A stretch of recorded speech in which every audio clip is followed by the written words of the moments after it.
അതിർത്തിക്കടുത്ത് Indian സൈന്യം വലിയ നീക്കങ്ങൾ നടത്തുകയാണ്. ഒരു വമ്പൻ സൈനികാഭ്യാസം. അത് സൈനികാഭ്യാസം എന്ന് പറഞ്ഞാൽ കര, നാവിക, വ്യോമസേന ഇത് മൂന്നും സംയുക്തമായി ചേർന്ന് നടത്തുന്ന ഒരു സൈനികാഭ്യാസമാണ്. അതിൻ്റെ പേര് ഓപ്പറേഷൻ തൃശൂൽ എന്നാണ്. കഴിഞ്ഞ ദിവസം ന്യൂസ് ഇന്ത്യ മലയാളം അതിൻ്റെ വാർത്തകൾ കൊടുത്തിരുന്നു. ഇപ്പോഴത്തെ പാകിസ്ഥാൻ ഇതിൽ വലിയ പരിഭ്രാന്തി ഉണ്ടായിരിക്കുന്നു, പാകിസ്ഥാനിൽ ഇത് വലിയ കോളിളക്കം സൃഷ്ടിക്കുന്നു എന്നുള്ള റിപ്പോർട്ടുകളാണ് പുറത്തു വന്നിരിക്കുന്നത്. പാകിസ്ഥാൻ അവരുടെ സൈന്യത്തെ തയ്യാറാക്കുന്നു എന്നാണ് അറിയാൻ സാധിക്കുന്നത്.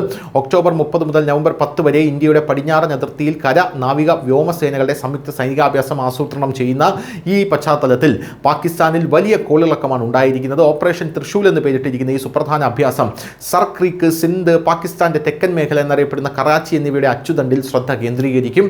ഇന്ത്യയുടെ ഈ ആക്രമണാത്മക അഭ്യാസം കാരണം ഇസ്ലാമാബാദ് അതിൻ്റെ ദക്ഷിണ കമാൻഡിൽ സുരക്ഷാ ക്രമീകരണങ്ങളും ജാഗ്രതയും വർദ്ധിപ്പിക്കാൻ നിർബന്ധിതരായിരിക്കുകയാണ്.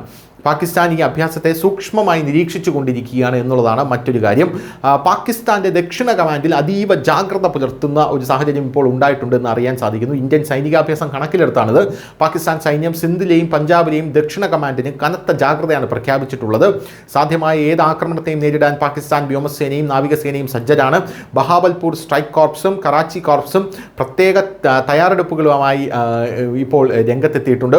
ഷോർട്ട് കോട്ട്, ബഹാവൽപൂർ, റഹീം യാർ ഖാൻ, ജേക്കബാബാദ്, ബൊളാരി, കറാച്ചി തുടങ്ങിയ തന്ത്രപ്രധാന വിമാനത്താവളങ്ങളും സജ്ജരാണ്.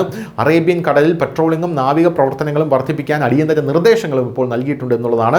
കറാച്ചി തുറമുഖത്തിന് ഭീഷണിയുണ്ടെന്ന് പാകിസ്ഥാൻ ആശങ്കപ്പെടുന്നു. നേരത്തെ കഴിഞ്ഞ ഓപ്പറേഷൻ സിന്ദൂരിൽ കറാച്ചി തുറമുഖം അടിച്ച് തകർത്തു എന്ന് മാധ്യമങ്ങളെല്ലാം തന്നെ, പല മാധ്യമങ്ങളും, അത് ക്രെഡിബിലിറ്റി ഉള്ള മാധ്യമങ്ങളും ഉണ്ട്, അവരുടെ വാർത്ത ഏറ്റെടുത്തുകൊണ്ട് പല മാധ്യമങ്ങളും, കേരളത്തിലെ പല സാറ്റലൈറ്റ് മാധ്യമങ്ങളടക്കം അത് കൊടുത്തു.